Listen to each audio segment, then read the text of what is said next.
7 फेरों के बाद अब वैशाली की विदाई की रस्म भी संपन्न हो गई थी।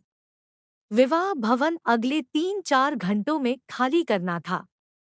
लड़की पक्ष के मेहमान अब अपने अपने कमरों में अस्त व्यस्त पड़े कपड़ों और दूसरे सामानों को पैक करने में लगे थे। वैशाली के पिता तरुण और माँ शीतल मिठाई के डब्बे और तोहफे एक कर सारे मेहमानों को सधन्यवाद प्रदान कर रहे थे। अभी तक तो विवाह की तैयारियों की व्यस्तता में समय कट गया था, पर अब इकलौती पुत्री की विदाई के दर्द की चुभन माँ पिता को महसूस होने लगी थी। तरुण की आंखें तो सूखने का नाम नहीं ले रही थी, पर शीतल ने हिम्मत रख रखी थी। वो जानती थी कि अगर वो भी टूट गई तो तरुण को संभालना और भी मुश्किल होगा। फिर विवाहोपरांत का इतना सारा काम कैसे निपटेगा? सारे मेहमानों की विदाई के बाद अब बस तरुण के पारिवारिक मित्र सार्थक मिश्रा सपत्नीक रह गए थे।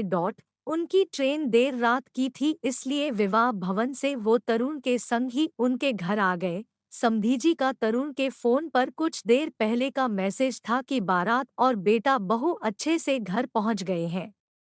वैशाली बिटिया और उसके सामानों से कल तक भरा भरा लगने वाला घर आज एकदम खामोश सा हो गया था। माता पिता का बार बार मन तो कर रहा था कि वीडियो कॉल करके एक बार वैशाली को देख ले, उससे बातें कर ले, पर फिर लगता था कि अभी तो बिटिया के ससुराल में सारे लोग नई बहू के स्वागत में होने वाली रस्मों को निभाने में व्यस्त होंगे। तभी समधी जी के नंबर से पिता तरुण के व्हाट्सएप पर वीडियो कॉल की घंटी बजी। उनकी आंखें चमक उठी थी।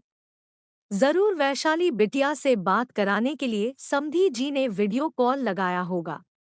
शीतल जी भी व्हाट्सएप कॉल की आवाज सुनकर पतिदेव के फोन की स्क्रीन के सामने टकटकी लगाकर बैठ गई थी। समधी जी और समधन जी को मेरा प्रणाम। उधर से समधी जी विवेक जी ने हाथ जोड़ते हुए कहा, हम सबका प्रणाम भी स्वीकार कीजिए विवेक बाबू। अभिवादन के आदान प्रदान के पश्चात विवेक जी थोड़े गंभीर हो गए थे। तरुण बाबू, दरअसल बहू ने हमें असमंजस में डाल दिया है। उसने मुंह दिखाई में जो मांगा है उसे लेकर हम कोई निर्णय नहीं ले पा रहे हैं। विवेक जी की बातों ने तरुण जी और उनकी पत्नी को अचानक से बेहद चिंतित कर दिया था।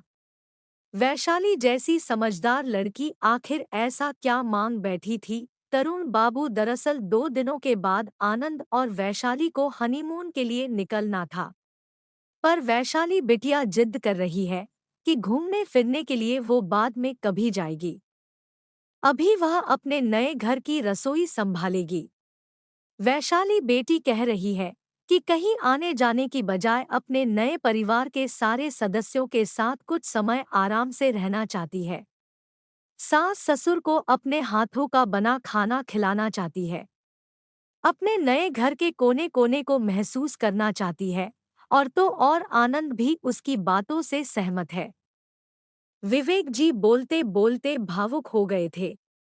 उधर चिंता में घुल रहे वैशाली के माता पिता बेटी की बेहद प्यारी सी जिद पर फुले नहीं समा रहे थे। तरुण बाबू, हम बिटिया का ये आग्रह स्वीकार तभी करेंगे जब आप दोनों हमारा एक निवेदन मान लेंगे। विवेक जी ने पुनः समधी और समधन को दुविधा में डाल दिया था। हाँ हाँ, आदेश कीजिए समधी साहब, क्यों न कुछ समय के लिए आप दोनों भी यहाँ रहने आ जाइए। जानता हूँ आप दोनों काफी सिद्धांतवादी है।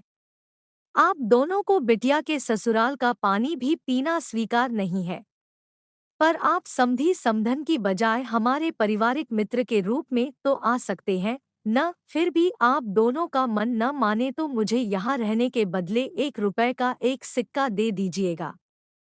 विवेक जी की बातों का कोई जवाब तरुण जी को नहीं सूझ रहा था।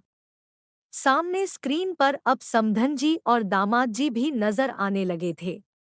दोनों जैसे बस बेसब्री से हाँ की आस देख रहे हो। बस पापा, अब कुछ मत सोचिए, मैं अभी निकल रहा हूँ आप दोनों को लेने के लिए। दामाद आनंद की आवाज थी, जिसे चाह कर पर भी तरुण बाबू और शीतल जी ना न कर सके थे।